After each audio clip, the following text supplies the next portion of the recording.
Preparing.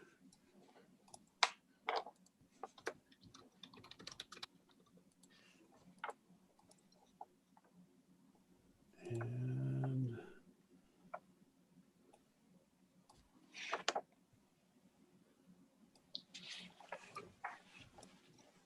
okay, there we are. We are live streaming.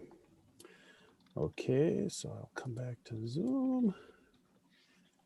I think I just admitted a few other people. Yep. Okay, and for, let's see, where do we go? Okay, and for my own purposes, for minutes and such like that, I'm going to go ahead and record this Zoom meeting as well. So I just want to let everybody know that. And we are live streaming right now, so over YouTube, over the county website. So, Mr. Chair, you can go ahead. Yeah, I have 5 o'clock on the dot here, so I will. It's not quite the same without the microphone hanging in the middle of the room. Yeah. No, I'm going to, before we actually begin our meeting, I have a brief introduction to read regarding the meetings during the time of COVID. It has been determined that an in-person meeting is not practical or prudent because of the COVID-19 pandemic and the related peacetime emergency declaration made by Governor Walz in accordance with Minnesota's Statutes Chapter 12. We have ensured that all members of the body participating in the meeting, wherever their physical location, can hear one another and can hear all discussion and testimony offered at today's meeting. We also have ensured that members of the public present at the regular location of the body can hear all discussion and testimony and all votes of the members of the body. Again, that's through the YouTube, though we are not at a regular meeting site. We have urged the public not to attend this meeting in person because of the COVID-19 pandemic and have ensured that members of the public can view and monitor the meeting remotely in real time by broadcasting the meeting on the Cook County website. All votes will be conducted by roll call, so each member's vote on each issue will be identified and recorded. And with that, I will I'll call this first meeting of the Board of Adjustment for January. Let's see, what is today? January 13th to order. My name is Don Fair, and I'm the chair of for the Board of Adjustment. And our first item of business then is the election of officers. We have, this board has 2 officers, a chair and a vice chair. And I have been the chair, and I'm not even sure who the vice chair is. Is it Jerry or Judy? I think one of you guys probably knows, but we are open to nominations or offers. Who would like to do this? I would like to renominate Donald Fair for board chair. Okay, do we have other nominations? Anyone else? Okay, hearing none. What do we gotta do? I guess we gotta vote on this. And we will do this by roll call, and that'll be our first roll of meetings so that we get everybody's in attendance. I can see that we have a full board here tonight, but I'm going to call the roll at this point for the election of the chair. Myself, Donald Fair, being elected chair. Adam? Aye. Jerry Hineker? Aye. Judy Machenbacher? Aye. And Charlie Laboda? Aye. It doesn't do me any good to vote no, so I'll say aye as well. Okay. We also need a vice chair. As I truly said, I don't remember who the vice chair even is at this point. Someone they would like to nominate, or someone want to step forward that would like to be the vice chair? Nominate, this is Commissioner Laboda. I'd nominate Jerry Hineker if he's willing. Jerry, you're willing?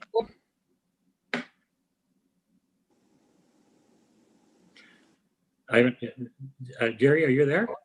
I'm here. I see you, but I don't hear you. Are you willing to serve? I'm willing to serve. Okay.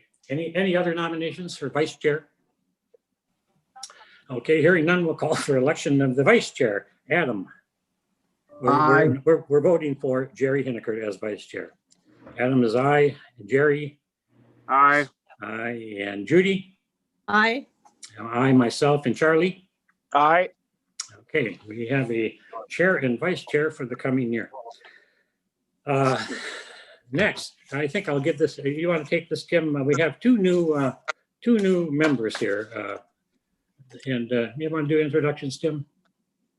Okay, thank you, Mr. Chair. Yeah, it's listed on the agendas as items B and C under new business, and it's listed as appointment of Ann Sullivan and Charles Anderson. And frankly, that has already taken place. The Board of Commissioners are the ones who make that appointment, and both of those members have been appointed. Charles Anderson is, and this is for the Planning Commission. This is both for the Planning Commission. Charles Anderson was appointed at this last meeting.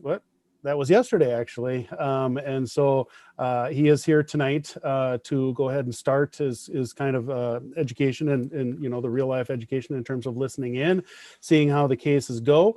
It's from the West End, taking, unfortunately, Greg Mueller tendered his resignation and went off of the Planning Commission. The other is Ann Sullivan, who is the newly elected commissioner in the North, up the Gunflint, and taking Commissioner Dukirk's place as the ex officio member on the Planning Commission as well. And so we would just like to welcome both of those members in. They're observing tonight, and of course may participate as members of the public like anybody, but this is again the Board of Adjustment. Typically we have both meetings, the Planning Commission and Board of Adjustment, but there aren't any Planning Commission items for tonight. So Well, thank you and welcome, Commissioner and Chuck. We're glad to have you both. And somebody should yell at me when I don't even look at the agenda as I start the meeting. We haven't adopted this agenda or approved the minutes, so we probably should do that. If someone was at the last meeting and has reviewed these minutes, I have, would like to move the minutes and the agenda. If there are any modifications, we'd be open to that at this point. Also move. Okay, we have a motion by Judy Machenbacher. Do we have a second? I'll second. Second by Charlie Laboda. Any further discussion? Okay, hearing none, we'll call the roll. Adam Treffel, Aye. Gary Hineker. I was Gary? muted. Aye. Yeah. Okay, we got you. Gary, I'll vote aye as well, and Charlie. Aye. All right. We have And I'll adopted vote our- aye. Did I skip you? Correct. Yep. You got to keep an eye on me tonight, I think. Huh? I checked you off on my list, but I didn't even listen to you. Okay, so now we can move into items that we have tonight. We have two other items of business on the agenda, two requests for variances. The first is John and Kim Wood, a request for an after-the-fact variance from the vegetation line setback to retain modifications to a residence on property adjacent to Lake Superior. Legal description is part of Government Lot 2, Section 25, Township 61 North, Range 1 West. PID is 52-125-1250. Mr. Lane. Thank you, Mr. Chair. Dr. Wood and Mrs. Wood are here in attendance on our wonderful Zoom meeting tonight. They purchased their property in 1996. It includes 1.31 acres and approximately 160 feet of Lake Superior shoreline. Property is entirely contained within the single-family residential or R1 zone district, and newly created lots within the R1 zone without riparian connectivity to Lake Superior must be 2 acres, 1 acre in size, 2 acres in size, and 200 feet wide at the structure setback. If they are connected to Lake Superior, there's a 1 acre size requirement and a 200 foot wide lot width requirement. I included background and review. Those are all relevant ordinance and other documents that are guiding both land services and your decision this evening. And going right into considerations, which for the heretofore unexperienced people who are watching this for the first time, including Commissioner Sullivan and Mr. Anderson, the considerations are basically what we refer to as the narrative on this. So this will be kind of an overview of what we do, and this will lead into the discussion and the decision process. This after-the-fact variance was forwarded to Land Services in October 2020 following discovery of unpermitted and unvarianced construction on the Wood Rosebush Lane property. Non-compliant construction involved modification of part of the residence along with a walkway connection from the house to a small satellite deck. Encroachment occurred within the Lake Superior vegetation line setback. The Wood residence was constructed in 1956. It includes a structure deck array of 1,396 square feet. A 916 square foot garage is situated north of the dwelling. No permitting or variance records were noted for the parcel. The applicants have owned the property since 1996 and have used it as a seasonal and short-term residence and even as a long-term rental. In their application, the Woods identify two phases of construction, the first being the deck extension and the second and more recent phase, the modification of the roof line. As suggested, the Woods relied on the advice of their contractors and the pretense that no permitting was necessary for either construction phase. At the same time, they have accepted full responsibility for the lack of permitting involvement. To put this into perspective, Land Services did have a conversation with the local contractor during the planning phase of the satellite deck. He was told unequivocally that the proposal would warrant a variance and a permit. Neither of those regulatory actions were enacted, however. Conversations with the more recent contractor are a bit more frustrating given his lifelong residence and 4 decades of construction in Cook County. Regardless of who said what, constructing and asking for a permit and variance and even forgiveness later is a familiar after the fact script for the Board of Adjustment. Were this a before the fact request, the pre-ordinance presence of the residence within the vegetation line setback, which was not even a thought in 1956, would describe practical difficulties of the property.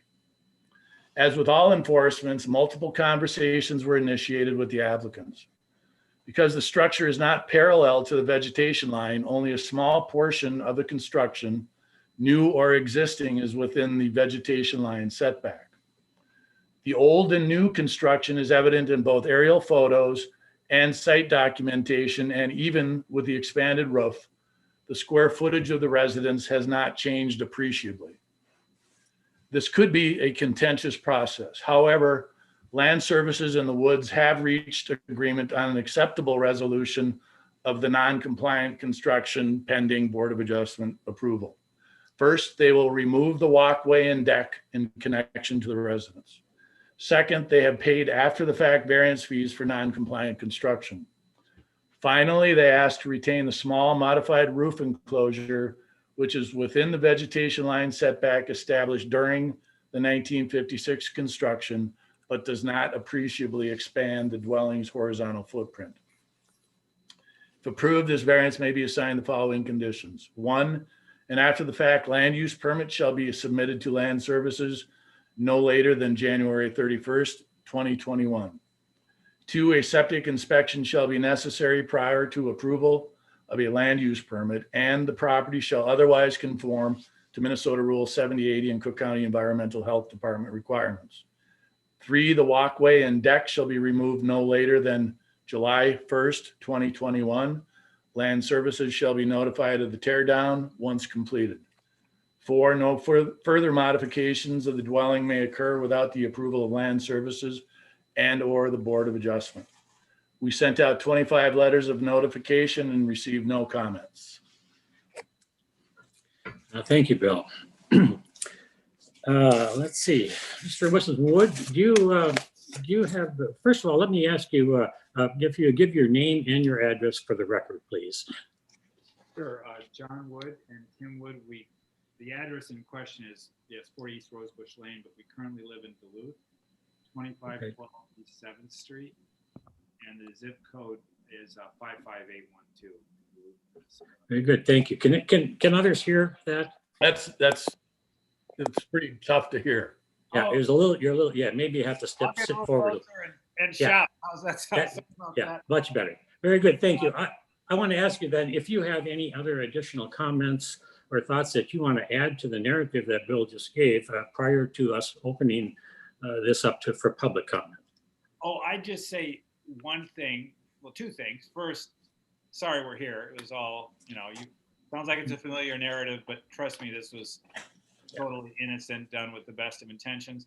The second thing is that we never were informed. It sounds like there was a conversation with a prior contractor. We ended up, this deck extension was built by ourselves. There was no contractor involved. Mhm. And that conversation that he had with Bill, we were never informed of. Never hired this person to do the job, so that's probably why he didn't talk to us about it. He's a good guy, and it wasn't just Sure. it didn't He was happen. our renter. He was renting that apartment He at was the time. renting our apartment. Yeah. So so that was, and it's attached to the house and it can be removed. Just We built it in 2014 because we have a son with cerebral palsy, and it gave him a way to be connected to the house so he could access a tree house that his twin brother can climb, and this one can't. That's why. Very good. Thank you. Yeah, I'm sorry for the situation you're in too. It's these things happen, but it appears that you've worked with staff and have come to an arrangement. If you don't have anything further at this point, I'm though going to open it up to the public to see if anyone else has comments. Yes, sir. It's Go been ahead. great. It's been great working with Bill. It could have been pretty contentious, I feel like, and it wasn't that way at all. So just kudos to Bill for making that pretty easy and answering a lot of questions that we both had about the process, because it was totally new to us and a surprise. Very good. Thank you. So then at this point, I would open it up to the public. Anyone in the public that is listening tonight that would like to comment on this request from the Woods for the variance. It's a variance from the vegetation line setback at home on Lake Superior. Anyone in the public that wishes to comment, now is your opportunity. Yes, my name is Mike McBain. My wife and I live next to John and Kim, Yes. 50 East Rosebush Lane. And the only comment that I'd like to make, my wife shares the opinion, is that we really have no issues at all with what was done from a aesthetic standpoint, or it doesn't in any way negatively affect our property.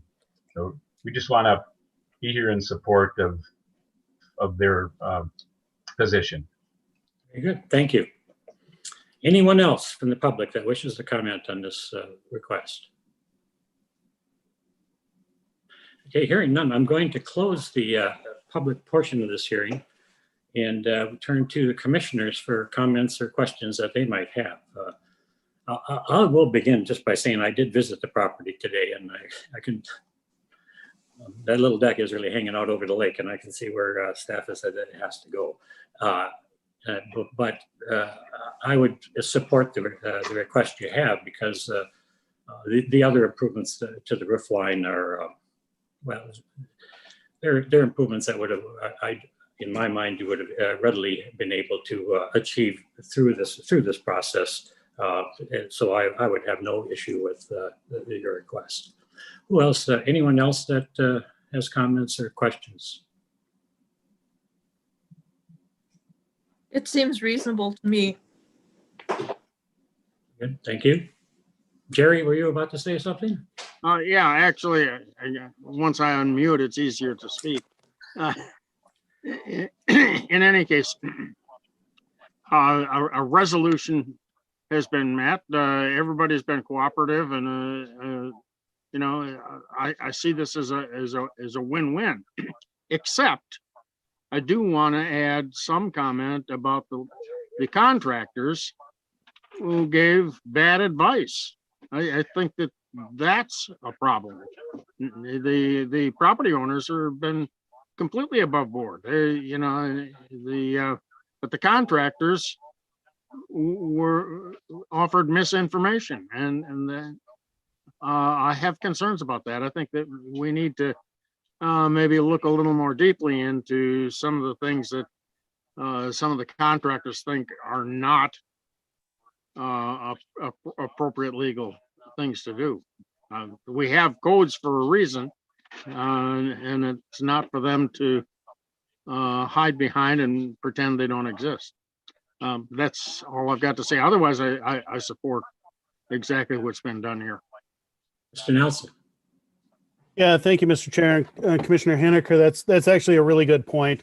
We try annually to have contractors meetings where we go through all of the requirements and really emphasize those things that we see that may be happening or trending with the contractors that are out there. We don't necessarily get all of the contractors. I mean, it almost kind of stands to reason those particular contractors who may not be as interested in following all the lines aren't necessarily the ones that are attending these workshops. So yes, we want to try to get as much of that outreach and get the contractors informed and compliant as possible. Mr. Chair, Yes.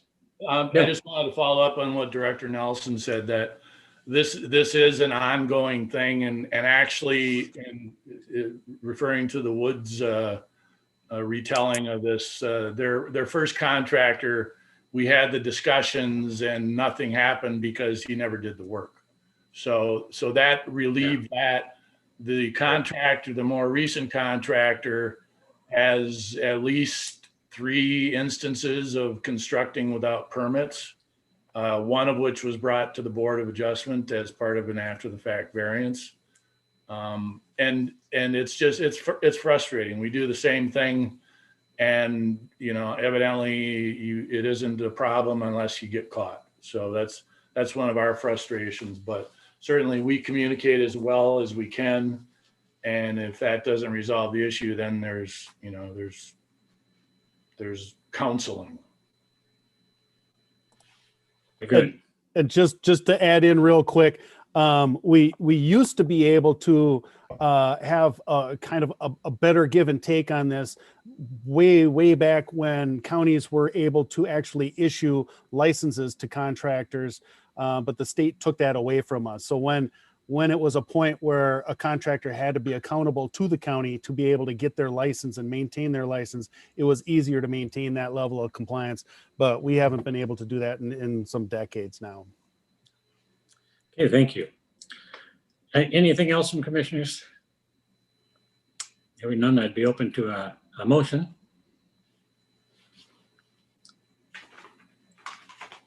I would motion to approve with the 4 conditions as stated.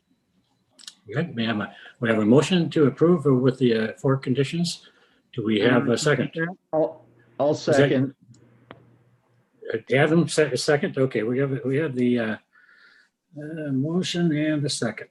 And any additional comments or questions before we vote? Okay, hearing none, I will call the roll at Adam Trefel. Aye. Jerry Henniker. Aye. Judy Machenbacher. Aye. I vote aye myself. Charlie Laborda. Aye. Okay, your variance has been granted, folks. Thank you for your cooperation and working with staff. It's a lot easier that way, isn't it? Yes, thank you, Don, and members of the commission, and thank you, Mike, for testifying or being at the meeting tonight. Much appreciated. Thank you. Okay, we're going to move on now to our second item on the agenda is the Judy and Brad Sillman request for a variance from the bluff setback to construct a variance on property adjacent to Caribou Lake. The legal description is part of Government Lot 4, Section 2, Township 60 North, Range 3 West. PID is 27-102-1310. And Mr. Lane, where'd you go, Bill? We're going to give Bill just a moment to come back and we'll get a narrative from him. I saw his cat. It's that cat. I saw the cat there too. Yeah. Yep. Okay. He maybe is hopping around in those bad knees of his right now.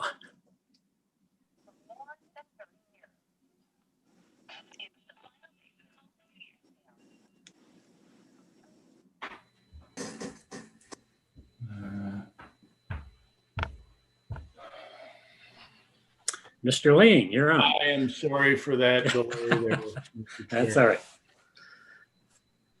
Are we ready to proceed? We are ready. We are ready for you. Great. This is case 2021-1B. I see the Solomons are in attendance this evening. They purchased their 2 parcels adjacent to Caribou Lake in 2008, including a 0.74 acre tract abutting Caribou Lake and an inland 1.02 acre tract. Property is zoned as lakeshore residential within 300 feet of the lake, and forest agriculture residential far 3 beyond that. Both of the Silman parcels are viewed as continuing non-conforming properties. Caribou Lake is designated as a recreational development lake. Bluff resources are present on the LSR portion of their properties. Again, document and background reviews are relevant to this discussion and the decision. And we also included excerpts from the land use guide plan, which is kind of our aesthetic guidance for this. Going right on to considerations, the Silmans purchased their parcels in 2008. Build out was initiated in 2012 and included construction of a garage with a livable area and a septic treatment system. Garage construction was facilitated by a 2011 variance, 2011-22V, allowing placement of the garage within the 25-foot FAR 3 side lot setback. Given its narrowness and extreme topography, build out on the property is challenging from both a regulatory and ownership perspective. First, bluff features are present on the LSR zone tract. Second, already established build out features, including the garage, well, and septic treatment area, compromise buildable area availability. In deference to a bluff resource, the subject of this variance request, the Board of Adjustment identified the presence of the bluff in the Silman's 2011 variance. Moreover, its avoidance was included as a condition of approval by the Board of Adjustment, and specifically, no construction may occur within the bluff impact zone, which was condition 3 of that variance. It could be argued this serves as a pretense for the current variance process. A review of the Silman application provides both cogent arguments for variance approval, but also deficiencies in the variance request itself. For example, they identify landscape scale challenges to build out as their practical difficulties of ownership. They didn't cause the landscape. They also have prioritized environmental stewardship by including septic treatment as an important first step in their build out. Finally, the variance process is presented as the only venue for them to achieve their build out goals, which is reasonable given property limitations. Conversely, the application includes inconsistencies which could preclude variance approval. First, their application is for a variance from the bluff setback, even though they provide no representation of the bluff resource or its spatial and quantitative relationship to actual and proposed property infrastructure. Second, there are multiple presentations of house locations, and I refer to pages 10 to 13 of their narrative, each in a different position and each without quantitative reference to the parcel infrastructure or the bluff resource they are asking for variance relief from. Finally, the survey included with this application is presented solely as a property line identifier and not as a comprehensive parcel survey.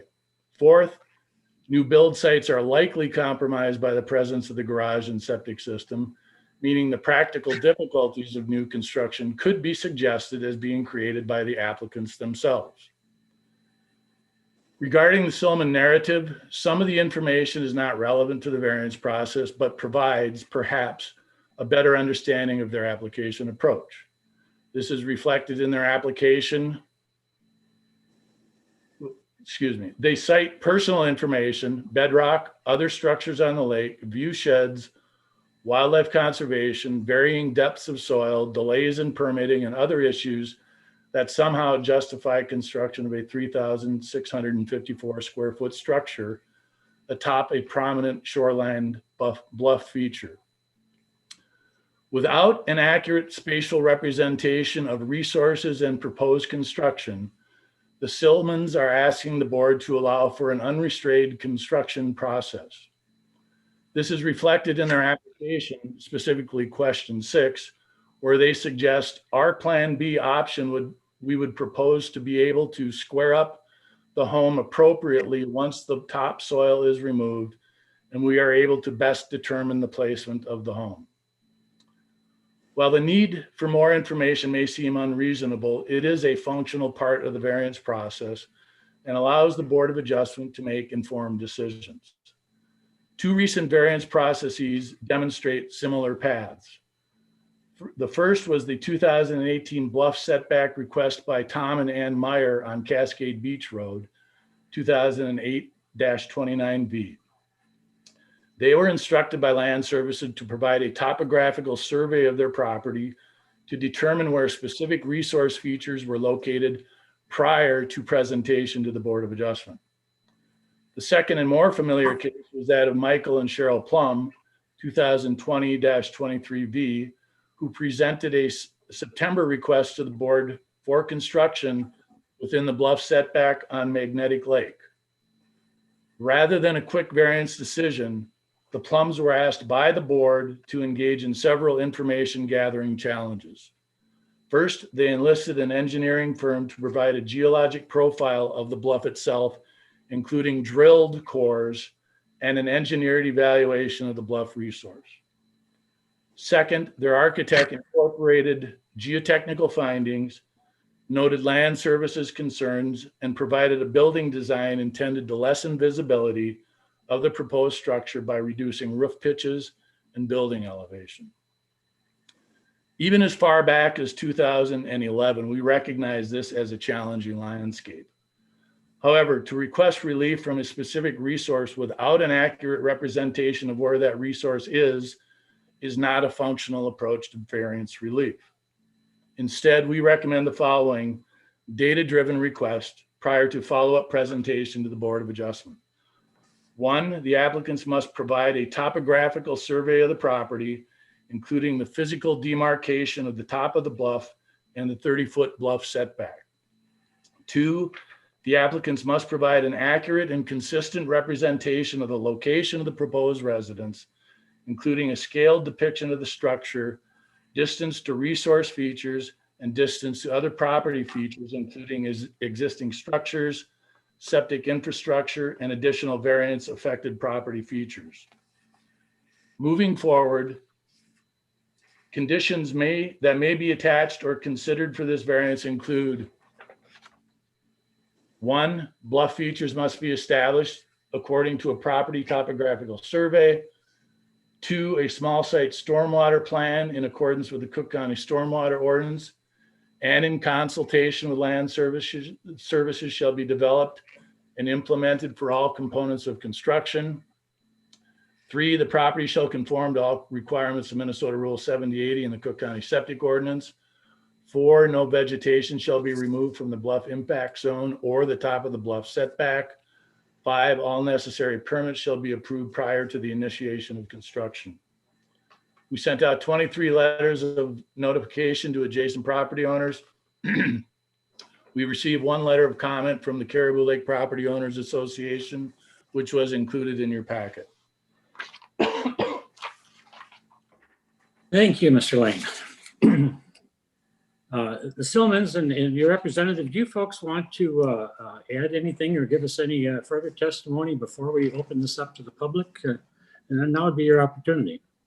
Thank you, Chair. And directors, my name is Bhupesh Patni. I'm a lawyer here in Minnesota, and the Silmans, Brad and Judy, represented me and retained me to help understand the legal guidance, work through the permitting process, ensure that their plans met the county guidelines and the laws. So we have a few comments after reviewing the county's narrative. We believe that the Silmans have presented a well thought out proposal, and they've worked diligently with the county to ensure that there's a well thought out proposal that meets the letter and intent of the law and the ordinances and guidance of Cook County. They've worked on this plan for over 10 years, and I hope that you will see that they have worked diligently to gather all the requisite information. They've studied the law and the guidance, and they've reached out two professionals to make sure their plans are appropriate.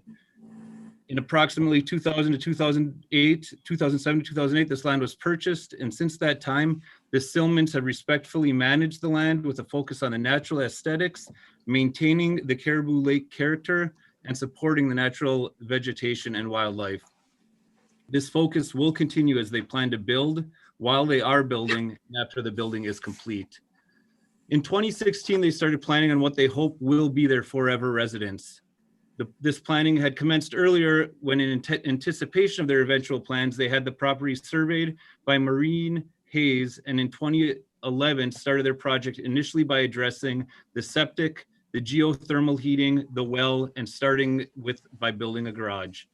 From the survey in 2007, they had fence posts marked so the setbacks and understanding of the property lines could be determined. You can see the X's on the survey on page 3 of their submission. That's where the surveyor marked the fence posts so that all the distances from the property lines can best be understood. They next moved on to planning the residence. They studied the Cook County Land Use Guide Plan, zoning ordinance, and the land use guide system and the shoreline management rules in preparation of the pre-application process. They also considered some of the intrinsic values of this part of the county. They took steps to limit the amount of lawn that would be proposed. They worked to maintain natural and native vegetation, and they designed plans that would limit the residence's visibility, and especially its visibility from the lake. Their proposed plan is actually under the height that they could go, and this is out of consideration for the neighbors and the natural aesthetics of the property. In respect for that guidance, they eliminated a 2-level option out of consideration and to keep with the aesthetics of the area. Overall, they proposed a building that fits the landscape and aims to honor the beautiful natural aesthetics that drew them to building in this area. As you can see in their submissions, they began working with construction companies and in early 2020 retained McDonald Construction. And with plans in place, in August of 2020, the Stillmans applied for their permit to begin building. They understood and knew the considerations of the bluff needed to be explored. They also knew that their property had significant shallow soil and was largely bedrock under that shallow soil. When they drilled their wells, their drillers went through nearly 700 feet of bedrock in building that well, and they encountered shallow soil right away with that well. The Silmans also encountered shallow soil when they installed a meat pole, so they knew that this area has shallow soil that is all under the zoning ordinance 7.14 paragraph B, that where soil depths over ledge rock averages 24 inches or less, the structure may be placed in the bluff, regardless of the continuation of bluff conditions. In May of 2020, McDonald Construction verified the shallow soils and found bedrock at 11 and 15 inches. This was consistent with what the Silmans had discovered living on the land, going back to the meat pole for hanging deer, where they noticed that they hit bedrock under 24 inches when they installed that, and through the process of building the septic and installing their well, where they also had hit bedrock under the 24 inches of soil. In October of 2020, the Silmans employed American Engineer Testing to verify the soil and the depths of the soil, and it was at a considerable expense, but they felt it was worth it just so that they would have the information and better be able to present the conditions of their land. As you see from the plans, their proposed footprint is a small portion of the land that it will sit upon that is owned by the Silmans.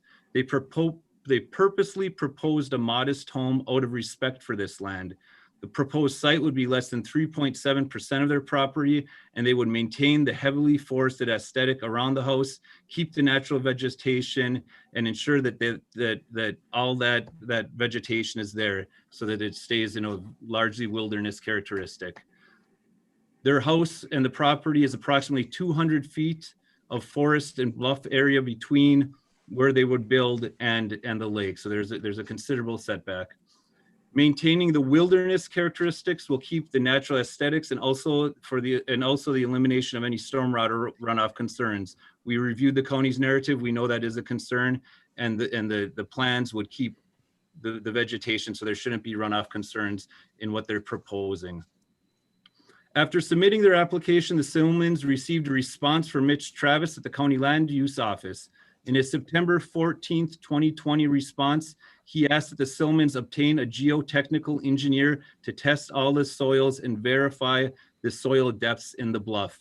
In that response, Mr. Travis stated that he would ask to have a geotechnical engineer test the soils to verify the shallow soils. He also stated that he would prefer that the permit be subject to the public review process to allow the Board of Adjustments and the Caribou Lake Association to best assess their permit applications. The Silmans followed Mr. Travis's guidance and obtained the engineer report in November of 2020, and the engineer verified the soil depths averaged under the 24 inches of the ordinance of 7.14 subdivision B. That report is in the agenda packet. It was also out of concern for the bluff and having a public process that the variance procedure was recommended by the county, and the Silmans studied the law to ensure that they would come to the board with an application that met the law and alleviated any concerns of either the board, the Lake Association, or the public. That's why we're here today. That's why we prepared this presentation. We want to ensure that you fully understand and can see the Silmans have a very well thought out plan, and they take the concerns of the county, the public, and the Lake Association very seriously, and they want to meet all those expectations. The Silmans have studied Ordinance 7.14 paragraph B. They obtained the engineer report to verify depths, and they ask that you approve their application and issue the permit to build, as they are confident the bluff rules meet the guidance, requirements, and the law in building in this area. In reviewing the concerns of the Caribou Lake Property Owners Association, we must point out the Silmans are a member of the Lake Property Owners Association, so they take the opinions of their neighbors very seriously. The Silmans are confident they will be stewards of the land and will join in meeting the concerns of the board, the Lake Association, and the public as a whole. They agree that the considerations should be met, and it's in keeping with the characteristics of Caribou Lake, and that's why they want to build there. That's why they want to live there. The Silmans' plan is to maintain existing vegetation and trees. They want to keep as low impact as possible, and they understand that everyone on the lake wants to enjoy the natural environment and not just look at houses.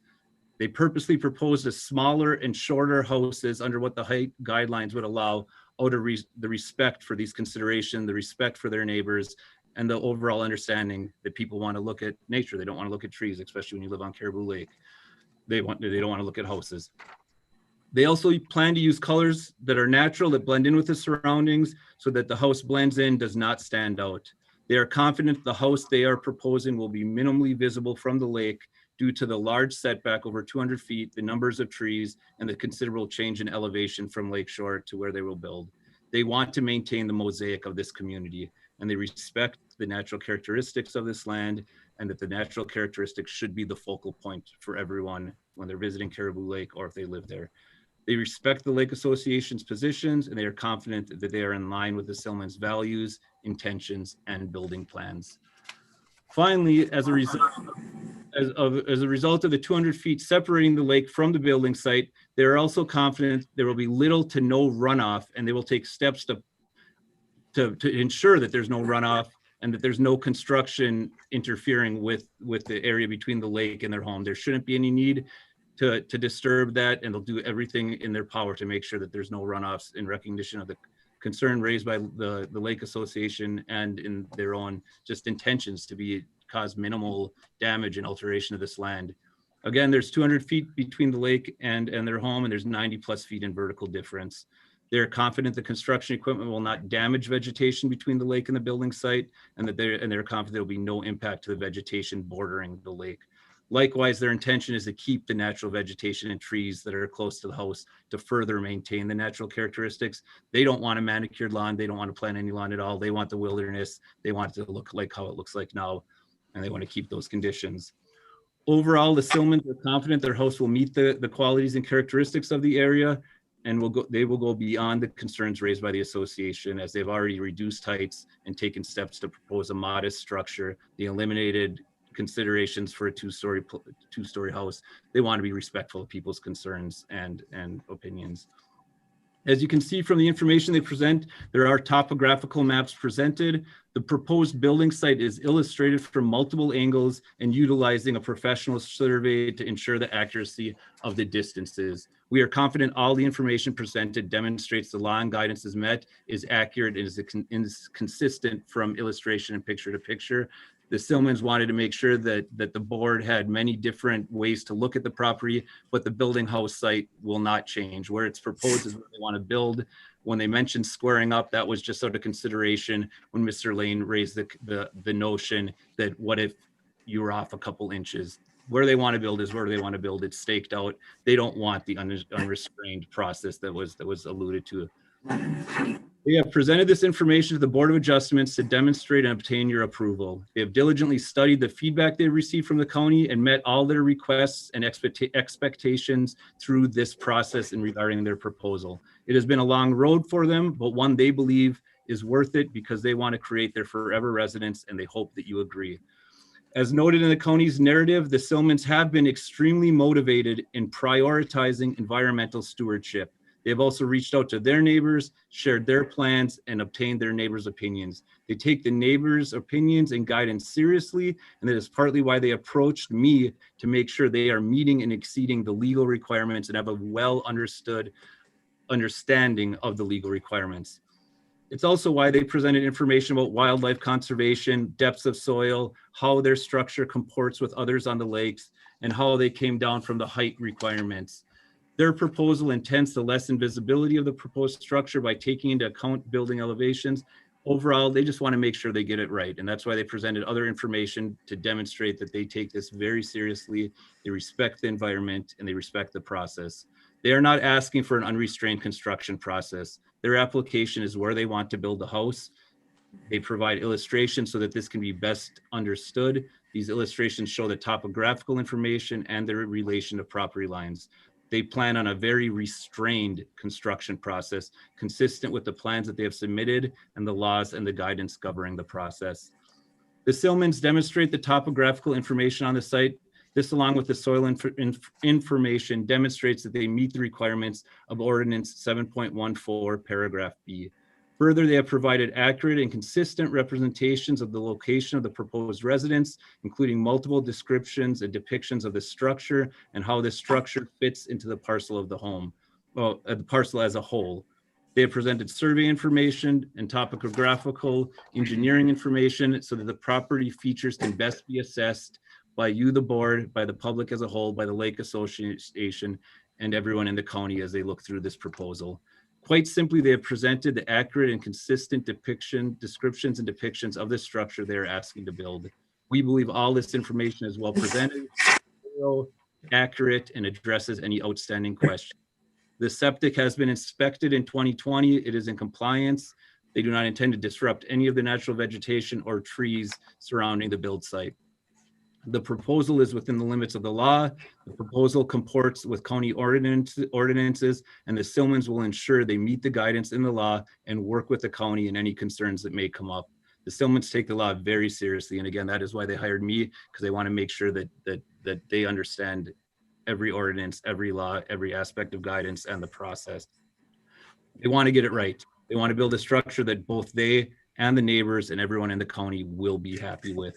They intend to build a structure that keeps and preserves the natural wooded shoreline of Caribou Lake, does not interfere with the water quality of this, and they want to meet the standards and the guidances.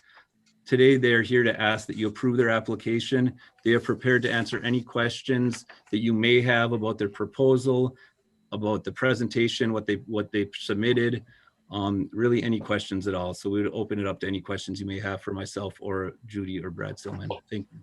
Well, at this point, we're taking testimony, so we want to hear your comments, and then we will turn to the public for public comments next. So if you have anything else, if this, Silman, would you like to add anything additional? Yes, please. If the members would turn to slide or page number 80.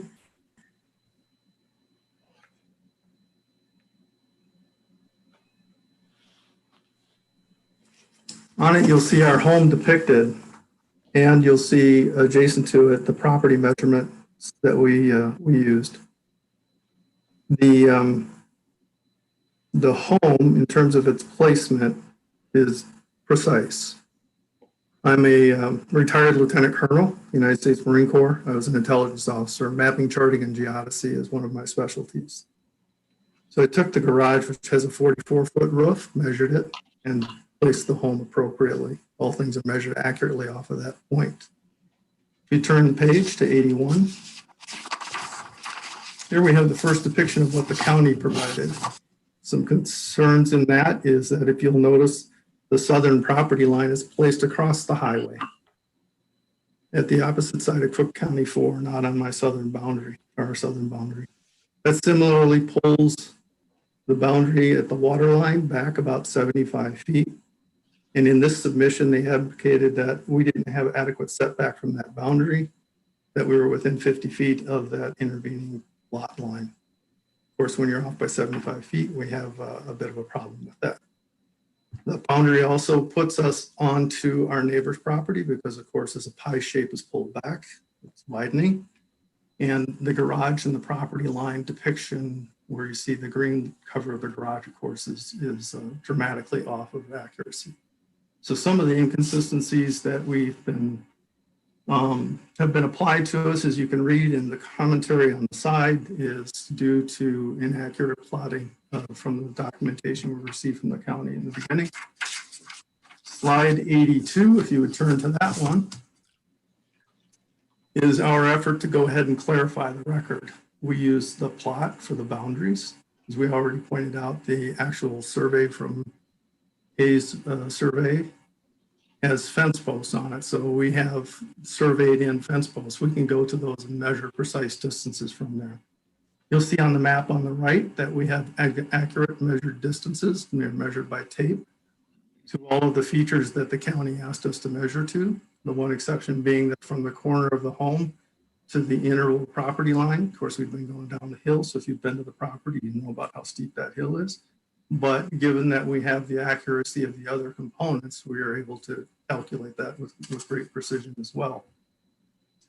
So we can see the inconsistencies that are caused then in the middle one, going back to the original one I discussed before. And then on the one on the right, we attempt to correct all of those things, which of course lends to additional elements in terms of plotting out the maps. You'll see that we again entered in the measurements. The home is placed correctly. The property lines are placed correctly, and they're marked in yellow. So those are the depictions that go ahead and bring things back into accurate alignment with where they should have been. We can also see on page 64 of 96 that we had the plot of the home, the measurements. And if I would go back to that previous one, you also had my calculations in terms of measuring the roof line and the millimeter to foot measurements that were used to size the house at the bottom of slide 82 under the picture on the right-hand side in the fine text down there. So you'll see that I measured out that 44-foot roof, came to 20 millimeters, divide, multiply, straightforward. Then place the home accurately on the image that was provided by the county, which also has topographical information. Finally, I would offer that on page 64 of 96, you have the plot of the home. And you would have to look at it because it's in black and white, but we have the holes drilled. You also have the bluff area indicated in blue line. If you have it in color, that's great. But that is a blue line that indicates the bluff area that was plotted by the engineer, and this was similarly provided to the county. So we did indicate the bluff spatial requirements using the information that the engineer provided to us. In addition, Bill asked of us that we provide we walk the land probably more than anybody on this planet. And we clearly know where that cliff, the top of the cliff is, especially based on the description. Yes. So the top of the bluff. We provided on December 10th.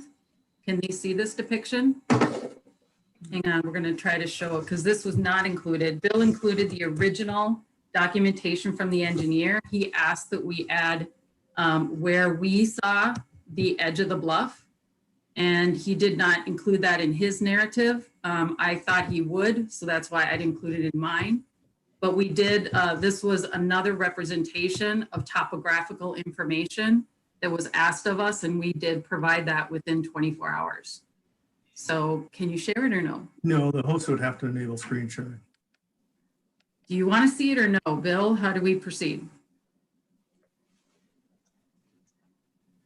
Tim? Mr. Nelson. Yes, I'm looking for the screen share here to be able to get that up. Well, yeah, you should be able to. See if you can do it.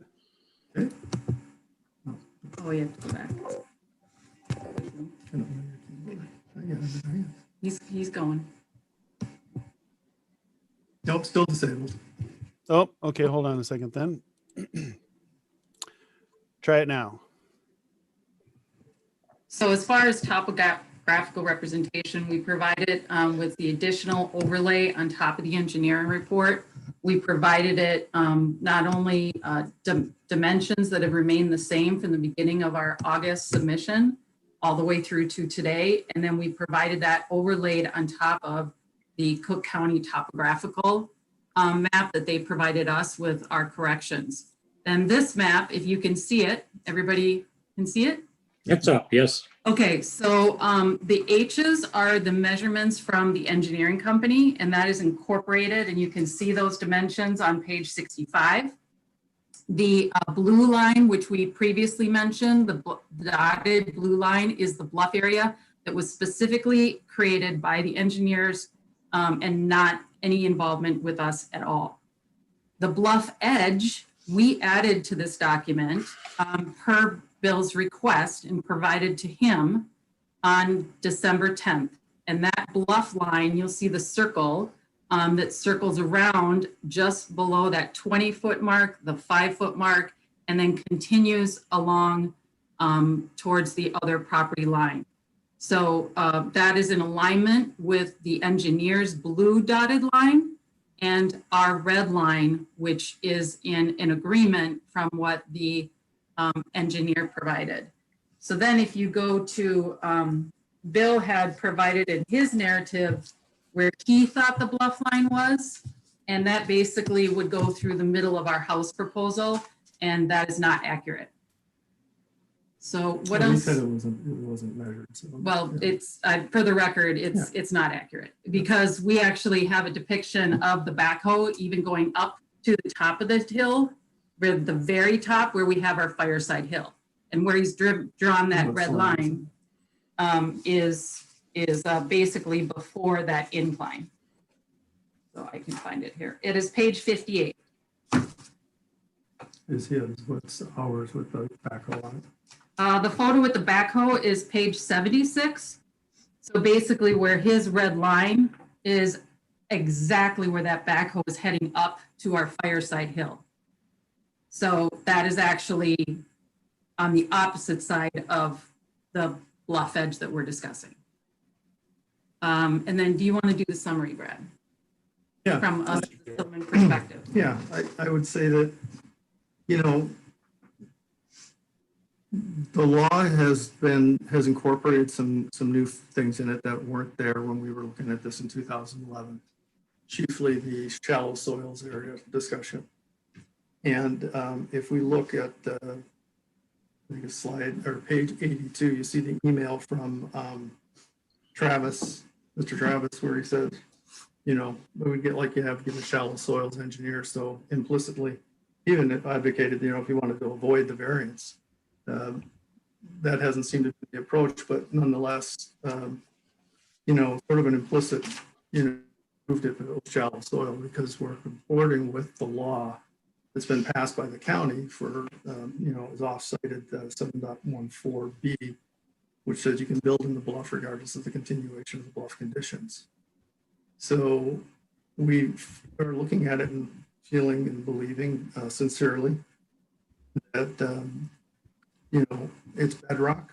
We're going to have to tear the top 2 feet of soil off because anybody, well, you all have some experience with building, I'm sure. So, to remove the vegetation, in which case we're going to be at the bedrock. We'll rebed appropriately, place the home. The max allowable height for a home is 35 feet. We're looking at being around 30. We didn't want to go as high as we could. Don't have any desire to go up. We kept the primary components of the home on the main floor because that minimized our height. Eliminated out the walkout basement that I was fighting for. I lost that battle. I won. And, you know, one of those things where we wanted to, we're in consideration of the roof lines. I've attended several of the variance meetings before, and I've heard board members mention, you know, visibility of roof lines.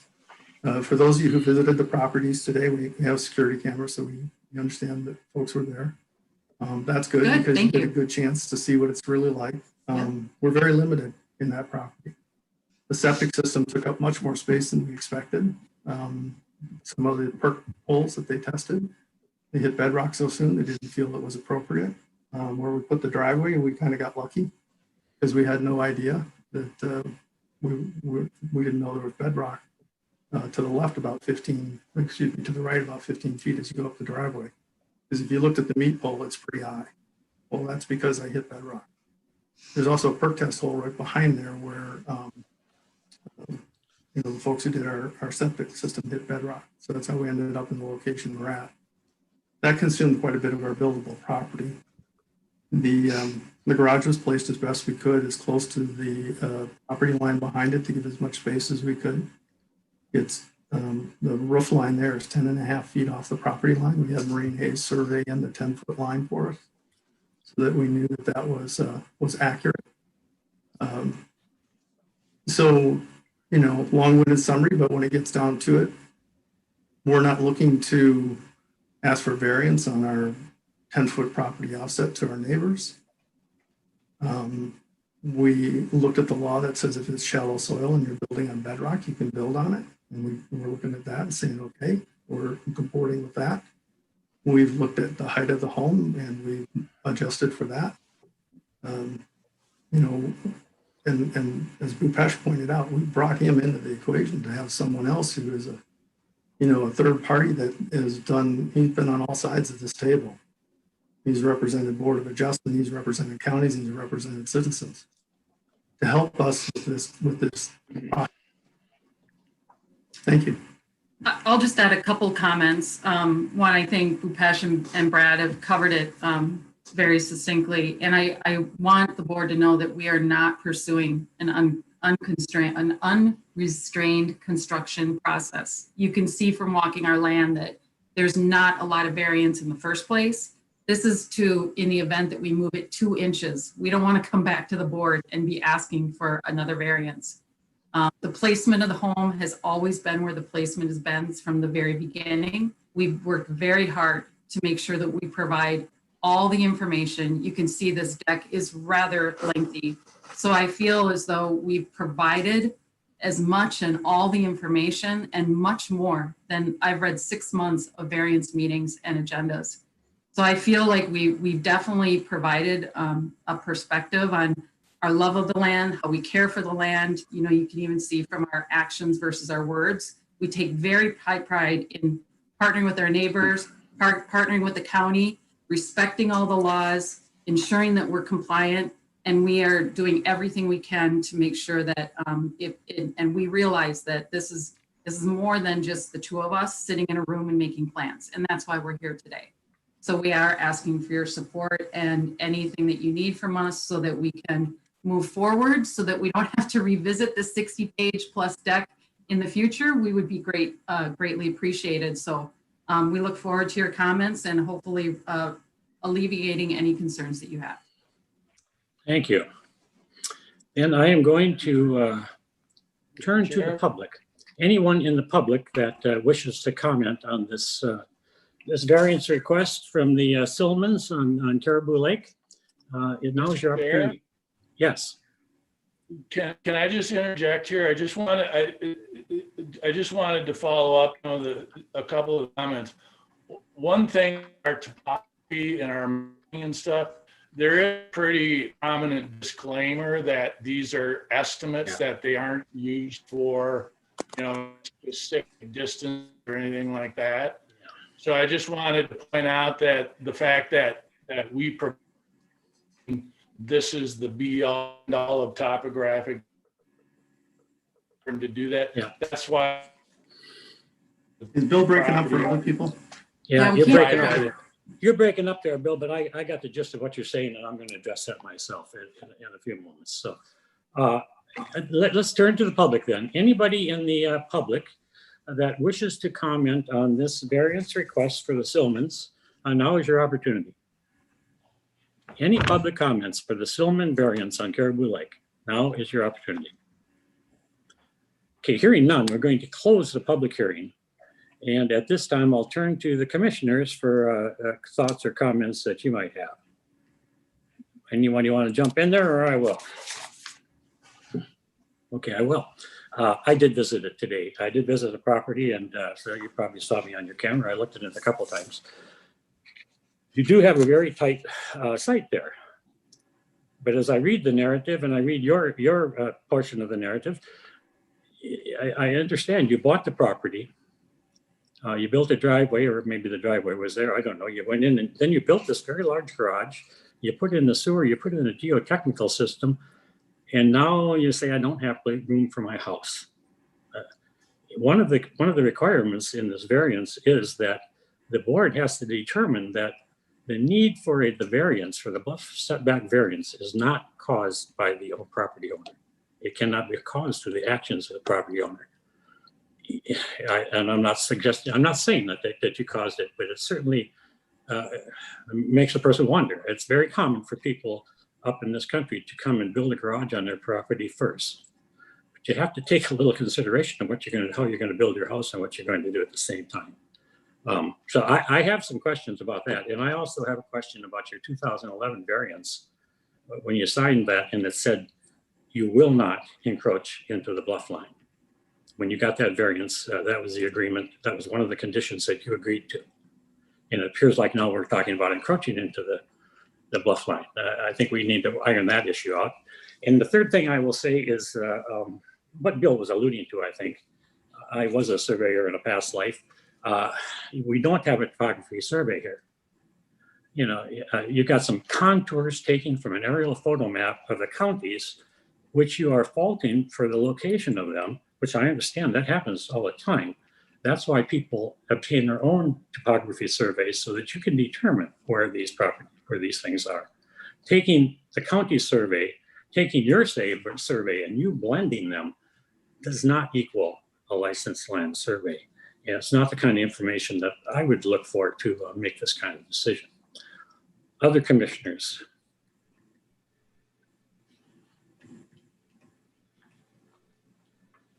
I can speak. I took notes as we went along, and I agree with the topo maps. I don't think that's exactly what, I think we have to have something more accurate, and we have to have something more accurate as to where the corners of the house would be. We haven't ever allowed a flex build before, and I don't think we should start.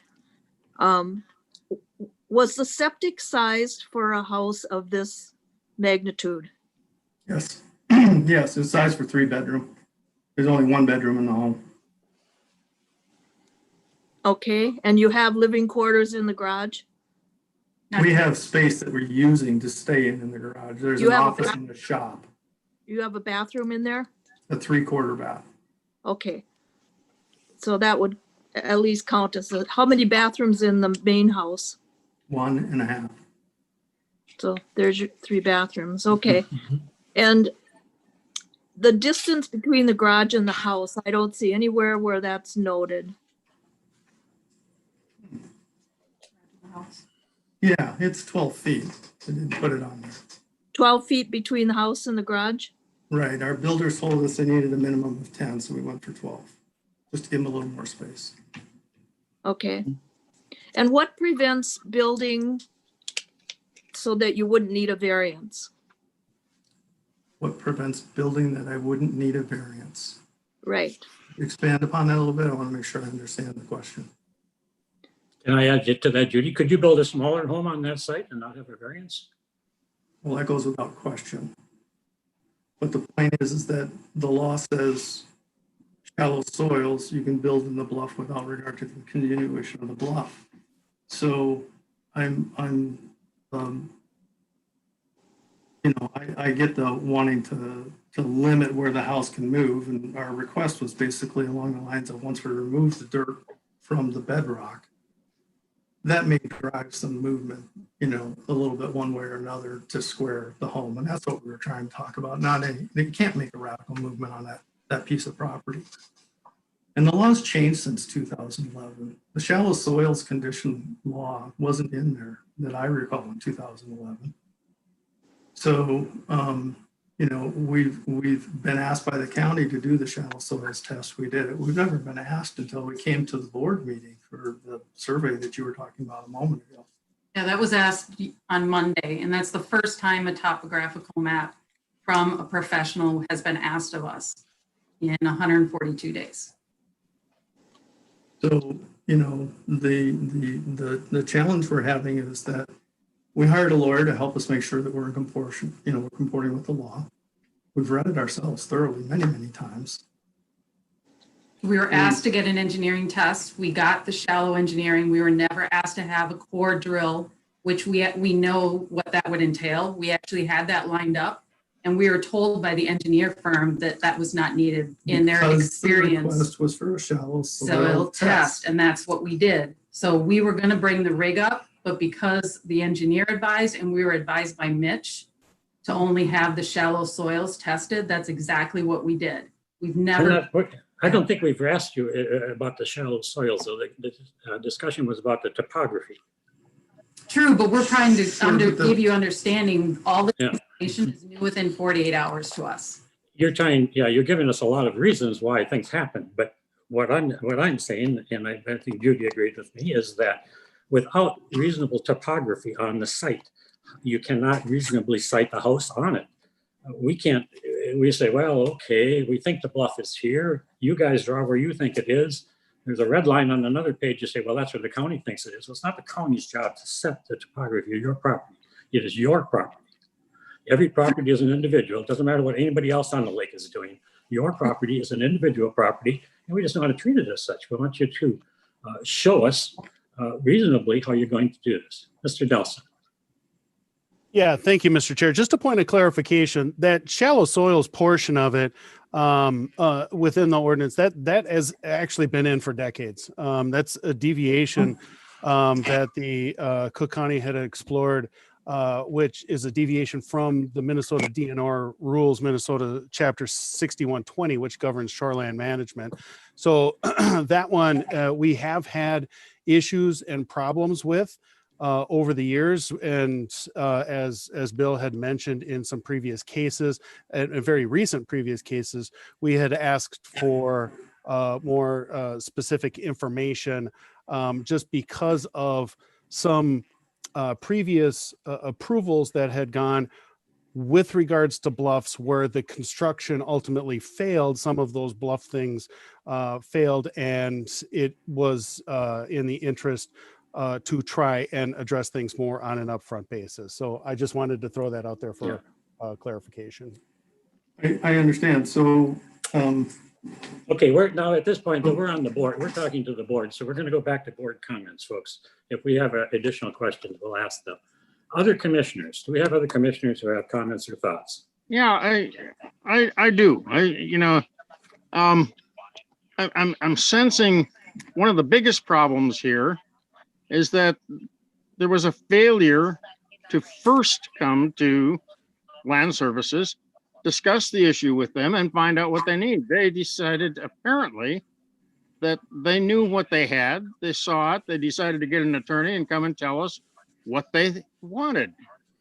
They didn't ask us for our requirements. They read them and said, this is what it must mean. Then they determined what the law was. The fact of the matter is, this is a process. These aren't absolutes in the law. That's why we have this board, is to make judgments. And one of the judgments we make is when people are willing to work with the county, with the issues that the county has, to find out what problems we might have and how we might view them and how you might view them. Not to come and see a piece of land, define what you think it should be, and come and tell us. And that's what I'm sensing here. I'm not seeing real data, not the kind of data that we in this county like to have. We're not seeing the kinds of things that we need from people to develop properties. There was a recent one, and it was mentioned earlier, and that was the Magnetic Lake situation. Again, the property owner there went and made some determinations on the property that conflicted with how we viewed the property. We talked about it. He's looked at it and said, oh, well, what do you need? And he said, we need real data, good engineering data that satisfies the kinds of things that we're looking for. And he went and came back with good engineering data. I'm not seeing that here. I'm seeing opinions on where the bluff might be, where it might not be, what the soil conditions might be, what they might not be. It's a difficult building situation there. I'm very familiar with the site and that lake and the kinds of problems people have building on that lake. Everything that's done there almost needs a variance. So there should be a cooperation with the county from the beginning and not to be confronted with having to solve and answer an attorney's opinions of things. I'm not happy with what information we have. I think we need more complete information. We need detailed and accurate data that actually satisfy the engineering requirements. That's my opinion for the moment. Thank you. Any others? Any other commissioners? I think it's reasonable for a homeowner to be able to, I guess I'm just somewhat disagreeing with what Jerry just stated. Homeowner, landowner should be able to read the ordinance and make some inference to what they mean and not have everything be brought in and be the judgment of land services or us. I believe that a lot of cases do need that judgment, but I disagree with to the extent of what Jerry just stated. I have a question. Could one of the other board members or Tim or Bill or the landowner cite to me where the shallow soil thing that's been alluded to here is in ordinance? Is it? I'm trying to find that verbiage so that I can understand it. If someone could tell me where that's at. Yeah, can I take that and clarify a little further, Mr. Nelson or Bill? We have in front of us is a request for a setback from the bluff line. And now we're talking about shallow soils. If the shallow soils thing is in fact determined here, do we need this variance? Why are we dealing with the variance? Is it one or the other? Or what's happens here? Mr. Chair, Yes, Bill. Your verbiage is accurate. This was forwarded based on the application from the Silmans. So the bluff is the restrictive feature according to their submittal. Right. Page 69.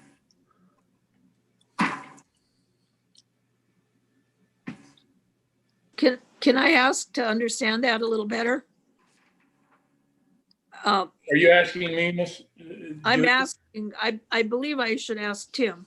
Yeah, ask Tim. Nelson. If we are basing this on the shallow soil ordinance, they would not require a variance? Is that accurate? There, excuse me, Mr. Chair, Commissioner Matchbacher, and everyone else. There is a provision in Article 7, and I can't, right off the top of my head, I'm not sure exactly what it is with regards to the specific citation of it, but there is a shallow soils criteria that has to be in there. I think one of the concerns that came through Mitch and through Bill was determination of the fact that it was indeed shallow soils, that it met that specific criteria. And I think that was part of the request that Bill had submitted for it. And I'm taking Bill's and Mitch Travis's perspective on what they had generated. But yeah, there is a provision in Article 7 that discusses kind of special considerations for shallow soils and construction on the bluff.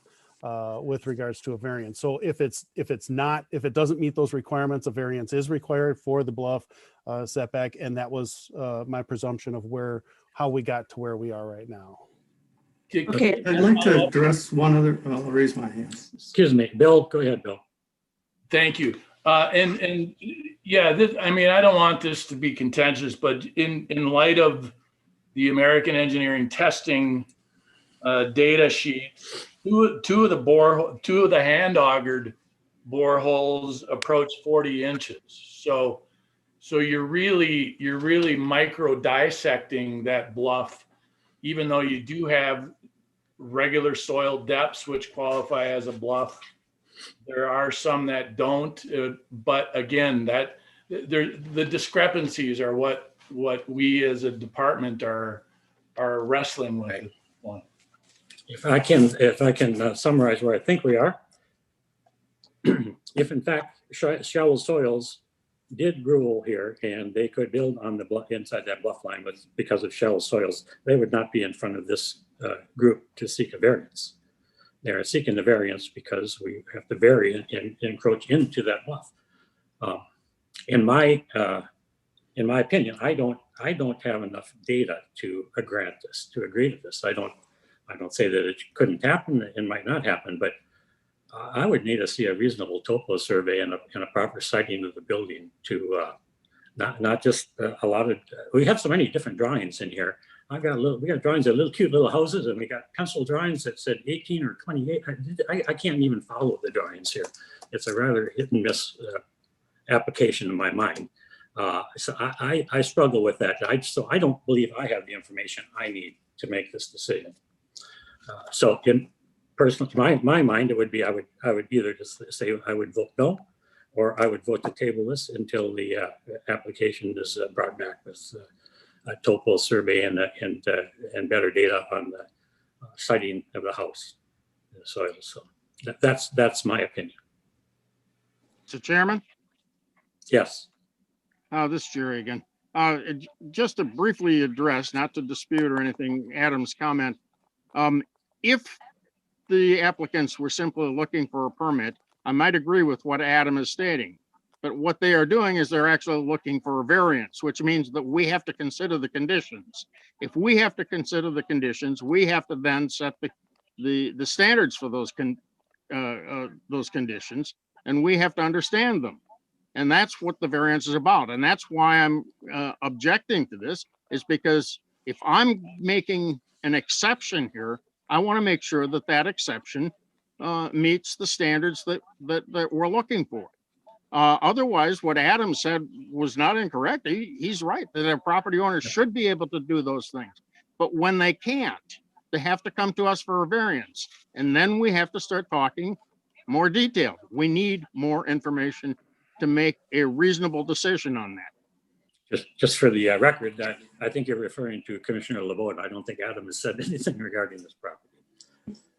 Mr. Stillman, I'm going to stay with the commissioners here. This is the commissioners' time to discuss this. And if there are additional questions of you, we will ask them. But any other commissioners' comments, questions? Yeah, I would like to see the two data requests that we have in our packet and have this tabled until we had those presented to us before I would be able to make a decision on this.